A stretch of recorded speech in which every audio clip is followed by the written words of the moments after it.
जय श्री राधा रानी सरकार की। जय श्री कृष्ण भगवान की। भागवत रहस्य ग्रंथ में एक बड़ा सुंदर दृष्टांत दिया गया है। बड़ी सुंदर एक कथा सुनाई गई है, वही हम आपको यहाँ पर सुनाने जा रहे हैं। एक व्यक्ति था, वो समुद्र के किनारे चला गया। मन में एक ही सोच है कि मुझे स्नान करना है। समुद्र के किनारे जाकर बैठ गया, लेकिन उसने स्नान नहीं किया। सुबह से शाम हो गई, लेकिन वो नहीं नहाया। समुद्र के किनारे बैठा हुआ है, लेकिन वो नहीं नहा रहा है। तो शाम को एक व्यक्ति उसके पास आया, जो उसका मित्र था।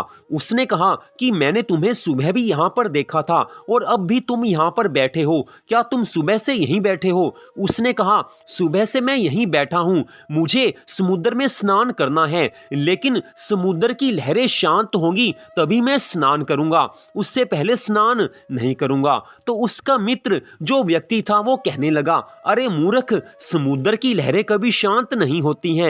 समुद्र में तो लहरें उठती ही रहती हैं, एक के बाद एक लहरें आती रहेंगी। समुद्र की लहरें कभी शांत नहीं होती हैं, यह नियम है।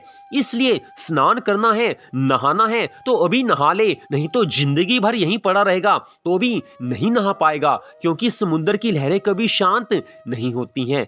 ठीक इसी तरह जो मनुष्य ये सोचते हैं कि हमारे जीवन में अच्छा समय आएगा, तब हम भगवान की भक्ति करेंगे, तब हम भगवान के चरणों में अपने मन को लगाएंगे। कुछ लोग ये सोचते हैं कि जब हम संसार की जिम्मेवारियों से बिल्कुल फ्री हो जाएंगे, जब हम संसार की सारी जिम्मेवारियां पूरी कर लेंगे, तब हम भगवान की भक्ति आरंभ करेंगे। और कुछ लोग ये सोचते हैं कि जब हमारी सभी परेशानियां खत्म हो जाएंगी, हमारी सभी दिक्कतें, हमारी सभी मुसीबतें खत्म हो जाएंगी, फिर हम भगवान की भक्ति करना आरंभ करेंगे। तो ये उनकी बड़ी ज्यादा नासमझी है। दूसरे शब्दों में कहें तो ये उनकी नादानी है, बेवकूफी है। क्योंकि जो कोई भी इस संसार में जन्म ले चुका है, उसके जीवन में मुसीबतें, चिंताएं ये तो आती जाती रहेंगी।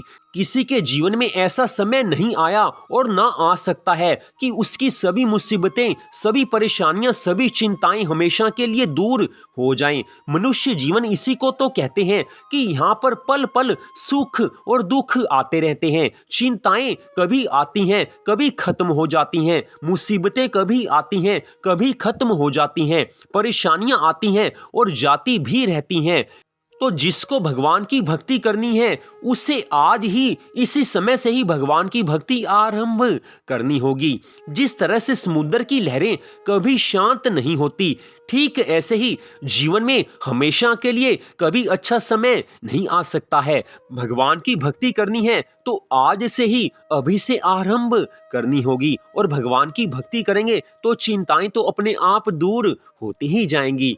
तो भगवान की भक्ति के लिए सर्वोत्तम शुभ समय कौन सा है, शुभ मुहूर्त कौन सा है, ये प्रश्न काफी लोग पूछते हैं। जी हाँ, लोग ये कई बार पूछते हैं कि भगवान की भक्ति के लिए कौन सा शुभ मुहूर्त है।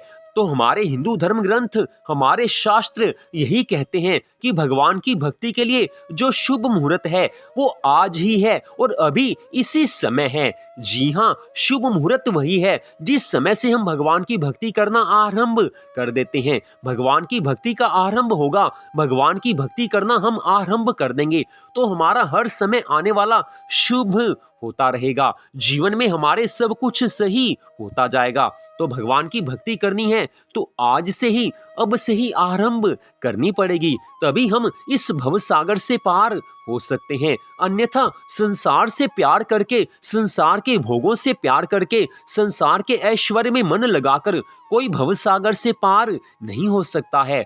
भगवान की भक्ति से ही इस अथाह भवसागर से पार हुआ जा सकता है। जय श्री राधा रानी सरकार की। जय श्री कृष्ण भगवान की। जय जय श्री राधे, जय जय श्री राधे, जय जय श्री राधे श्याम।